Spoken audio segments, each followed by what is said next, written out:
Welcome to the League of Know-It-Alls Weekly Recap with your host, Team Commissioner.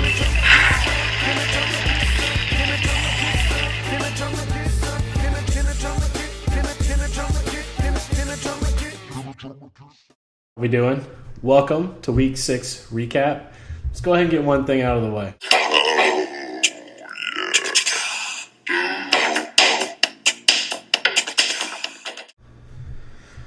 All right, so my bad, Breezes, aka Ballbuster. I apologize. A little bit 3 sheets to the wind last week, and if you couldn't tell, I was having a little bit of a rough weekend. Probably a weekend of really bad decisions, but we're not going to get into that. Yeah, Week 6, Friday night. I got the random parents pop in today, so this should be interesting. They're coming in like in the next 2 hours. Got everything cleaned up, you know. And I was going to do it Thursday, but I was too busy cleaning, of course. So, anyway, cheers to you fellas to a Friday. Let's get this thing kicked off, man. I'm excited. Got a lot of movement this week, a lot of big this past week, and then a lot of stuff going on this week. It's going to be tight. I think, like I said before, a lot of the guys in the lower rankings, a lot of the lower standards, I really think they're going to start catching up. Guys better watch out. I'm coming for you. Let's see. Let's start out with Mr. Team Van Damage versus yours truly. Good luck, Chuck. Starting out, Mr. Good Luck Chuck scored 111.6 points versus 90.8. Yeah, Gronk was back for sure, 23.3 points. Marvin Jones, because Mr. Tate was out. Hope he stays out, fucking asshole. Except they're on buys this week, so that kind of screws me. 18 points, 14 for Mr. Doug Martin, and Case Keenum scored me 13 points. I got Ivory sitting on my bench, scored me 18 points. No one saw Fournette getting hurt, but guess what? I got him, fellas. All right, Lamar Miller got me 9.6, got 111 points. Let's shoot on over here to Team Van Damage. We got 20 points for Cam Newton. Big points. DeMarco Murray, 16, finally decided to show up. I guess his hammy was acting all right. Alvin Kamara, 10, and then the rest of them shit the bed, except for your defense. Huge 20-point burger on me against Chicago, that fucking rookie. But, hey, you still lost anyway. It was a good fight, valiant effort. Can't fault you for that one at all. Next up, we got Dolphin Domination versus Gator Moskin, 92 versus 79. Let's see what we got here. Mr. Dolphin Domination, Deshaun blowing up again for a third week. Deshaun Watson in our fourth week, really. I think it's 4. Whatever. 23 points. Antonio Brown finally got their shit together in the locker room. I guess they hugged it out. Ben Roethlisberger. I don't know. 28.5 points. Will Fuller with the home run for 13.2. He is a touchdown machine. Ben sitting on your bench with 11 points. Can't blame you there. Over here, we have Mr. Aaron Rodgers for Gary Moskins. Oh, my God. Broke his collarbone again. Eric joins the Armageddon that is fantasy football. Aaron Rodgers, 0.7, another victim. Jordan Howard, 21.1 points. Chris Thompson, 18.8. Adam Thielen blowing it up with 14 points, and he's going to be big this week, I feel like, so you better watch out with Diggs out. Julio Jones, subpar, 10 points. You're just flexing Julio. What world is we living in right now? Flexing Julio. Unfortunately, you probably should have played Kirk Cousins, who scored you 30 points on the bench, which have easily let you win this matchup. However, Aaron Rodgers or Kirk Cousins, I don't know. Against Minnesota, Aaron Rodgers, though, Kirk Cousins played San Francisco. I get it. It's Aaron Rodgers. I get it. But Kirk Cousins has been all right so far this year. You know what I mean? Like, I might have played him instead. I mean, his last 2 weeks prior to that, it was a bye, or 3 weeks bye. Then 20.6 points, then 29.8, and he's going against like one of the worst defenses. Like, I might have played him instead, personally, but, you made that call, and now you eat and you live with it. You shit the bed, and then you sleep in it. You know what I'm saying? Mr. Obi-Wan Kenobi versus Badger Av Bangers coming up, making my family. Let's see. Obi-Wan Kenobi Matt Stafford got you 17.9 points. Leonard Fournette, even though he went out with an ankle injury, got you 23.8. Mike Evans, 17. And your Vikings D got you 15, backing it up.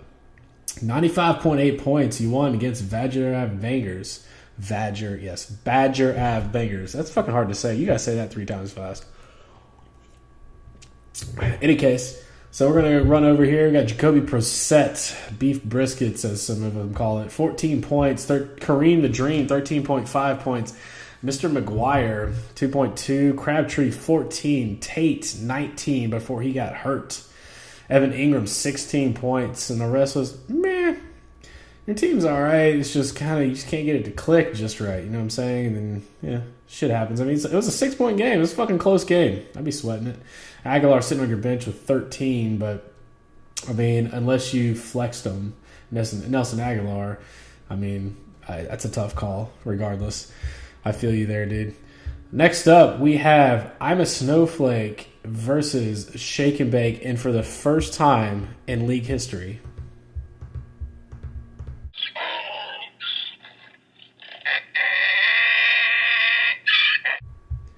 And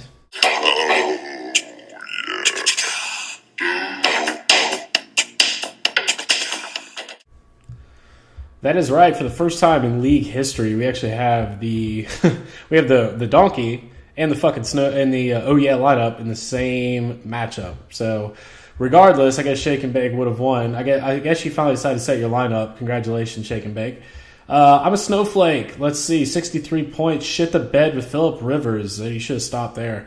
Todd Gurley, 15. Tevin Coleman, 10. And then the rest shit your bed. I mean, Sammy Watkins, 1.5 points. Where has he been? He's boom or bust, and 90% of the time he's bust. Wallace, Q, Delaney Walker, questionable. Keenan Allen, 7 points, dude. That's just abysmal, unfortunately. You're a fucking tight end sitting on your bench. Mr. Jack Doyle scored more than 6 players in your starting lineup with 12 points. That's pretty bad.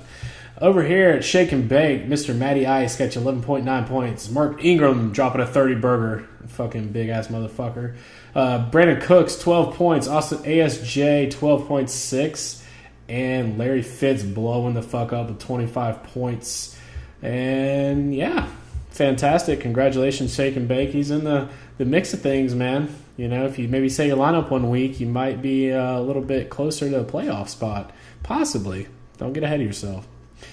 Up next, we got Mr. Hulk Hogan, 114.2 points versus Philadelphia Bison, who is basically got the worst luck. He had my luck from last year, dude. I'm so sorry. I think you've got the most point against and on like the second or third most points for, so I'm sorry, bro. You should change your name to Good Luck Chuck, and I'll change mine to something else. Anyway, Josh McCown, 23 points for Hulk Hogan. Demaryius Thomas, 19. Jerick McKinnon flexing at 22.4. And your Texas D blowing it the fuck up against Cleveland. Who doesn't get 23 points against Cleveland? Am I right? Anyway, Marcus Mariota, 17.2. LeGarrette Blount, 8.7 on your bench. Let's go over to Philadelphia Bison. Tom Brady, 16. Christian McCaffrey, 17. Devontae Adams, 13. Ertz, 14. Derrick Henry finally showing up for 24 points in the flex. Even though I guess, he's probably going to be big going forward. Who knows? Carson Wentz, I mean, you're starting Brady against the Jets or Wentz against Carolina. I can't blame you there. Yeah, the rest of your bench looks all right to me. It is what it is, bro. Moving on to the very next one, we have the last but not least, Breeze's King of the Drews versus All Hail King Big Don. This was the super close one. I mean, you guys are sweating this to the very end. All Hail King Big Don got you 106 points versus Breezes. You couldn't pull it out, bro. 108 points. Sorry, bro. I'm catching up to you, though, and you're projected to lose this week. I'm telling you, I might be in first in my division or tied at least after this week. We'll see. Got to beat Hulk Hogan, though.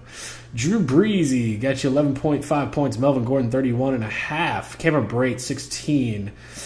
And then Ryan Suckup, Tennessee, kicker, 11. That's a fucking lot of points for this league. Even 8 points on the flip side. Hell, King Big Dog got 8 for this league. I think, honestly, I like this scoring format for the kickers a lot better. I'm not going to lie.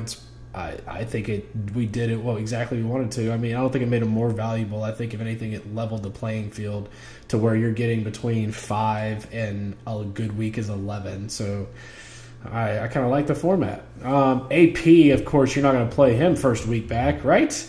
Try to fucking trade him. Of course, you try to get me to get him back. I see that, but shit, 28 points. Yeah, I mean, he's AP. I'm not gonna knock that, but let's give it another week.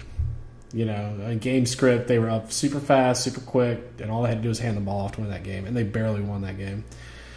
Moving on over here to All Hail King Big Dong, Mr. Palmer, 20.9 points, 29.6 for Mr. Bell, and 14.4 for Calvin Benjamin. Of course, you played Funchess and Benjamin in the same lineup. It's kind of risky, but hey, you chose to do that. Jermaine Kearse, 9.9. Ooh, Goff got 9.9 against Saxonville. Matt Forte, 12 points. That's a good pickup right there.